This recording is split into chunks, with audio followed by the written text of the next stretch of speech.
저희가 준비한 5위입니다. 여론조사 얘기인데요. 바로 만나보겠습니다. 윤석열 후보를 마지막으로 주요 정당의 대선 후보들이 확정된 지 대략 열흘 정도가 됐습니다. 이재명, 윤석열 구도의 초반 레이스가 어떤지를 좀 살펴봐야 할 것 같은데요. 그런데 여당 내부에서는 위기론도 불거졌습니다. 영상부터 만나보겠습니다. 만약에 내일 대선을 치른다라면 현재 상황에서는 윤석열이가 훨씬 유리하다고 봐요. 컨벤션 효과를 받고 있는 거고요. 아마 민주당이 굉장히 지금 위기다라고 보고 싶습니다. 제 친구 얘기도 주변에 자기 말고는 이재명 후보를 지지하는 사람이 한 사람도 없다는 거예요. 저희로서는 제일 많이 벌어졌고 또 아주 안 좋은 상황이라고 분석하고 있습니다만 또 시간이 지나면 지날수록 우리 후보의 장점들이 부각될 거라고 저는 생각합니다. 기본적으로는 컨벤션 효과라고 저희는 보고 있습니다. 지금은 바로 그 정점에 있는 시기이다, 윤석열 후보가. 여론조사는 추세가 중요하니까요. 제 옆에 여론조사부터 만나보겠습니다. 11월 첫째 주가 회색으로 이재명 후보, 윤석열 후보 31, 43. 이번 주 가장 최근 여론조사는 이재명 32, 윤석열 45, 심상정 4.9, 안철수 4, 김동연 1.1. 제가 수치를 좀 언급해드렸습니다. 32대 45, 오차범위 밖에서 윤석열 후보가 이기고 있는데 이 추세를 좀 어떻게 봐야 될까요? 역대 우리가 한 5차례 대선을 보면요. 주로 이제 대선 4개월 전에 1위를 한 후보가 당선된 게 이제 대부분이고 단 한 번이 딱 예외가 있었습니다. 바로 그게 이제 노무현, 이회창. 바로 그때가 이제 예외였거든요. 그때 당시에 보면 노무현 대통령이 이제 정몽준 후보와 이제 단일화를 했지 않습니까? 예. 계속 이회창 후보가 앞서 나가다가 막판에 어떤 선거 직전에 단일화가 되면서 결국 뒤집어졌어요. 선거 결과가 바뀌었죠.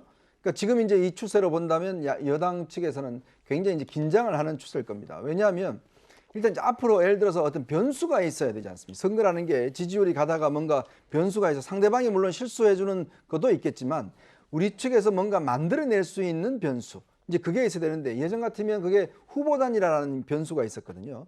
근데 지금 상황에서 보면 심상정 후보와 그 가능성이 있는 게 심상정 후보인데 지금 이재명 후보가 심상정 후보와 단일화 문제는 지금 정의당 측에서는 뭐 강력히 지금 반대를 하고 있기 때문에 이루어질 가능성이 굉장히 적어지는 상황 아니겠습니까? 이제 그렇다면 도대체 어떻게 극복할 것인가? 이 카드가 지금 없다는 게 아마 여당으로서 고민일 겁니다.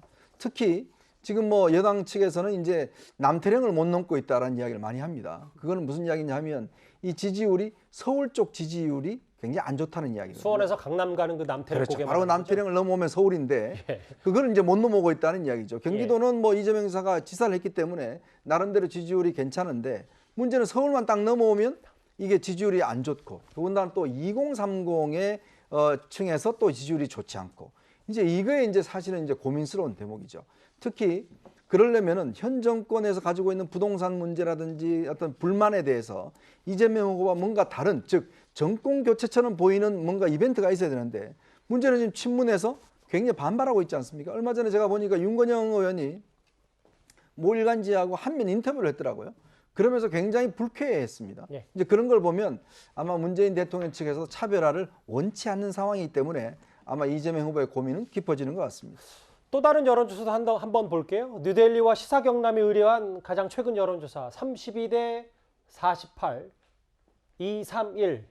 일단 여기서도 오차범위 밖에 윤석열 후보가 초반 레이스는 우세합니다. 지금 제가 짚어본 두 가지는 이제 다자 대결 구도였다면 다음 화면을 좀 볼까요? 가상 양자 대결. 여기는 윤석열 후보 측에는 좀 고무적인 부분이 처음으로 과반을 넘었다. 윤석열 캠프 내에선 이두하 변호사님, 이런 여론조사 흐름을 어떻게 평가하고 있습니까? 그래도 여전히 열심히 해야 된다고 생각하죠. 지금 말씀하신 것처럼 일정 부분 컨벤션 효과가 있을 거고요. 근데 아직도 이제 내부에서는 좀 아쉬워하는 게 정권 교체 지지율보다 후보의 지지율이 좀 낮은 거 아니냐. 그게 지금 다자 구도이기도 하니까 사실 그것까지 다 끌어안을 수 있어야 되지 않느냐라고 생각하면서 지지율이 노력하면 더 올라갈 수도 있을 거라고 생각하고 기대하고 있는 있는데요. 예. 근데 사실 좀 전에 이현종 위원님이 말씀하신 것처럼 87년 개헌 이후에 지금 사실 개헌 때는 개헌을 하고 70일 만인가 대선이 있었기 때문에 그게 통계가 없고요. 나머지 6번은 모두 다 92년 대선부터 6번은 모두 다 4개월 전에 우세했던 후보가 본선에서 이기고 딱 한 번 패배한 게 2002년에 그 단일화 때문이었거든요. 그러니까 지금 4개월 전에 지금 양자 대결, 다자 대결 했을 때 우세하니까 본선에서 이길 확률이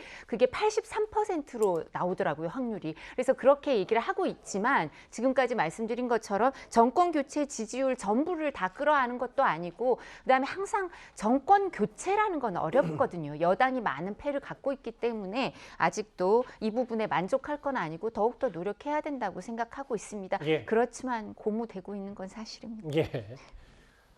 마지막 여론조사 하나 더 볼게요. 당선 가능성이라는 게 나는 이재명 후보를 지지하는데 나는 윤석열 후보를 지지하는데 당선은 다른 사람이 될 것 같다라는 게 당선 가능성의 비유겠죠. 근데 이재명, 윤석열, 심상정, 안철수, 김동연 이 정도 수치를 나타내고 있습니다.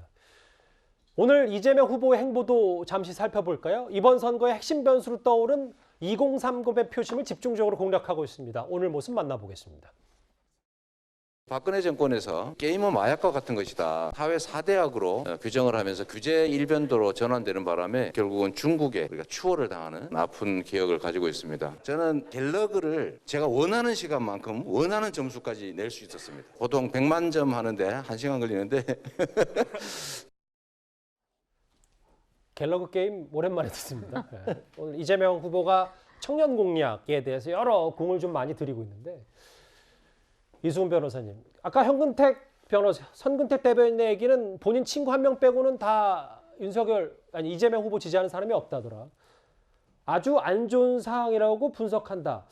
내부에서는 초반에 이런 움직임들이 더 중요하다. 그래야 다 잡을 수 있다 이렇게 판단한 겁니까? 그렇습니다. 굉장히 민주당 내부에서도 위기의식은 많이 느껴지고 있고요. 실제 또 국민들하고 대화를 해보면 부동층이 굉장히 많아요. 그러니까 이번에는 비호감 선거에서 도대체 누굴 찍을지 모르겠다라고 하면서 특히 청년층이 이런 경우가 많거든요. 그런 측면에서 민주당이 지금 위기인 건 맞고 실제 국민의힘이 올라간 게 어떤 컨벤션 효과라든가 또는 보수층의 어떤 정권 교체 의지가 크다 보니까 여론조사에서도 좀 과표집된 어떤 문제도 있을 것 같고 또 부동산 민심 문제도 상당히 있는 것 같습니다. 그렇기 때문에 이번 선거가 부동산 민심을 어떻게 잠재울 것인가 그리고 2030 청년들을 어떻게 다가갈 것인가거든요. 실제 2030 청년들이 과거에는 민주당을 많이 지지했는데 지금은 뭐 크게 뭐 두드러지지가 않거든요. 이런 측면에서 예. 이재명 후보가 어떤 청년들이 좋아하는 어떤 게임 문제에 대해서 그리고 가상자산의 어떤 세금 유예 방안에 대해서 논의하는 것들은 결국 청년에게 다가가는 거거든요.